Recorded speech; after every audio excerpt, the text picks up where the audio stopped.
Good evening. Tonight, the United States is preparing for a potential military confrontation in its own backyard. President Donald Trump has threatened a full naval blockade of Venezuela, an act that under international law could be considered an act of war. The reason? Billions of dollars in American assets that Trump claims the Maduro regime has stolen.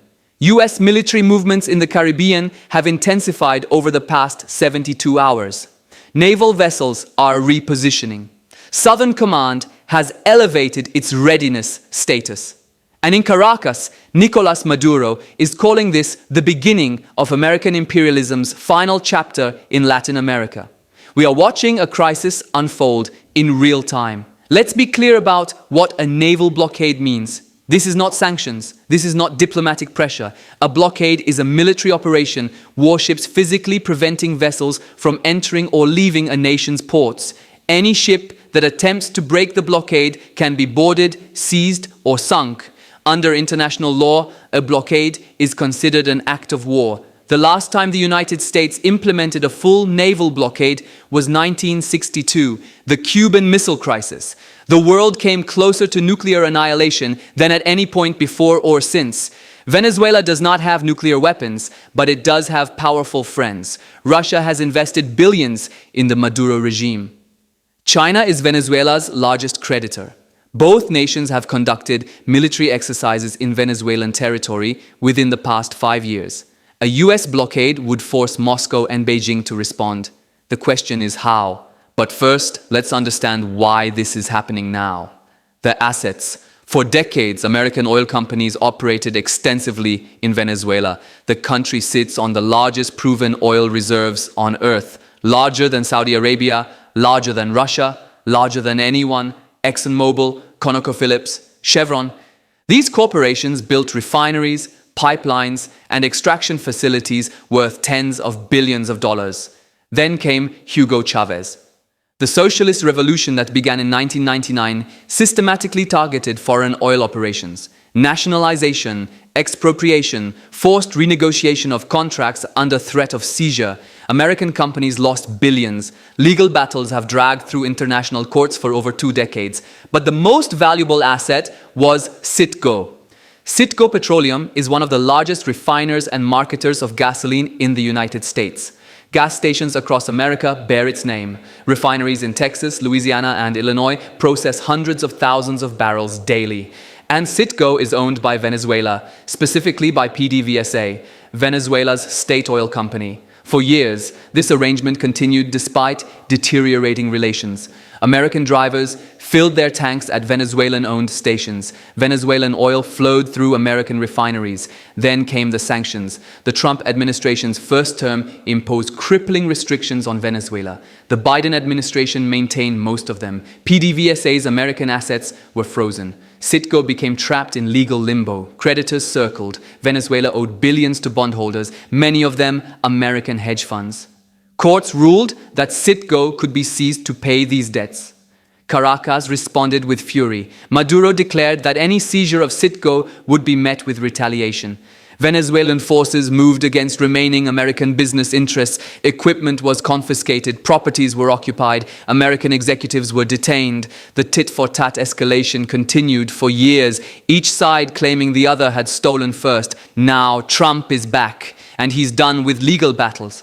The blockade threat represents a fundamental shift from economic pressure to military coercion, from courtrooms to carrier groups. Trump's position is simple. Venezuela stole American property. If they won't return it, we'll take it back, by force if necessary. The military preparations are already underway. Southern Command, the unified combatant command responsible for Central and South America, has repositioned significant naval assets. The exact composition remains classified, but satellite imagery and ship tracking data reveal the outlines. At least 2 guided missile destroyers have moved into Caribbean waters. An amphibious assault ship, essentially a small aircraft carrier, has departed Norfolk with an expedited timeline. Submarine activity in the region has increased dramatically, though underwater movements are impossible to confirm. This is not a bluff posture. This is deployment for potential action. The Venezuelan coastline stretches over 2,800 kilometers. Blocking every port would require a massive naval commitment.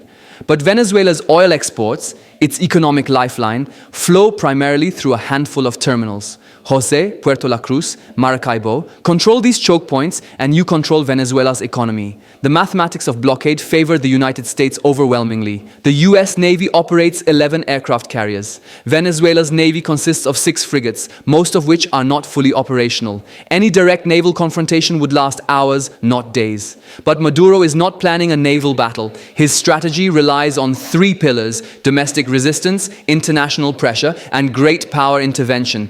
Domestically, Maduro has spent years preparing for this moment. The military is thoroughly politicized. Officers who might question the regime have been purged or bought off. Armed civilian militias, the colectivos, number in the hundreds of thousands.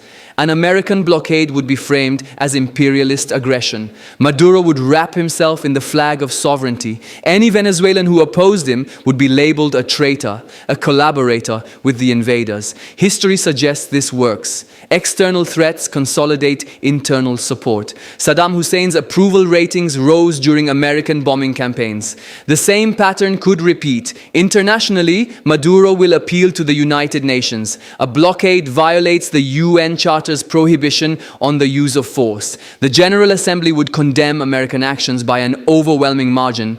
Not that this would change anything militarily, but it would isolate Washington diplomatically. Latin American nations, even those that despise Maduro, would be forced to oppose American military action. Mexico, Brazil, Colombia, Argentina.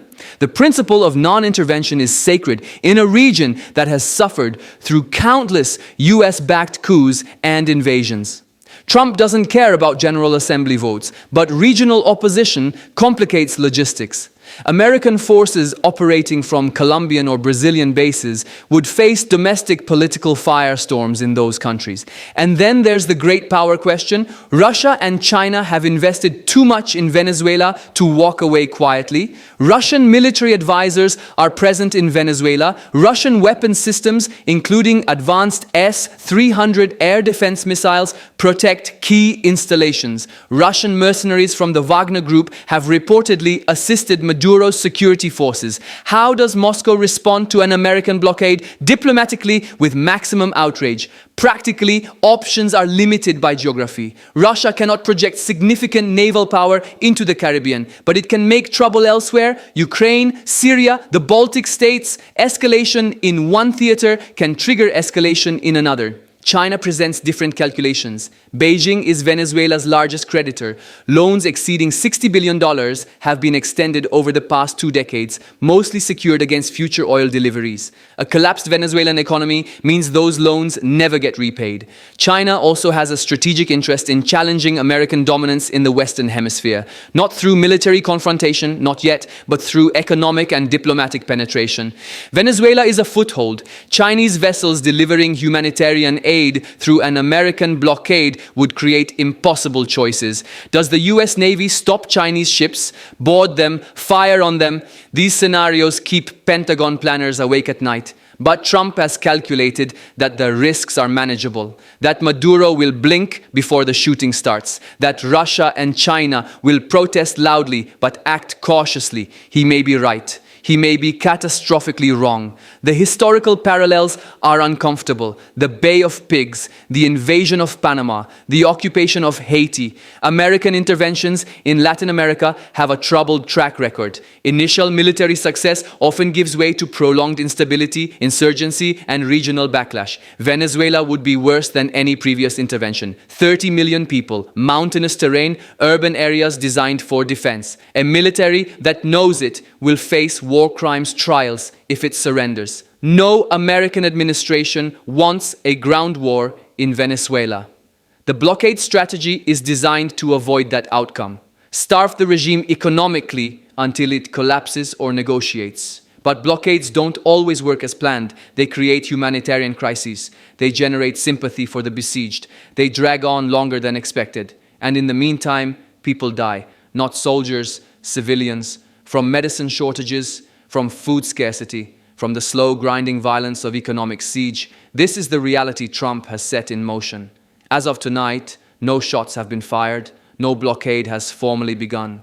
There remains space for diplomacy, for de-escalation, for both sides to step back from the edge. But the military pieces are moving, the rhetoric is hardening, and the window for peaceful resolution is closing. The Caribbean, America's peaceful backyard for a generation, may be about to become a war zone. We will continue to monitor this developing situation. More on this story as it develops.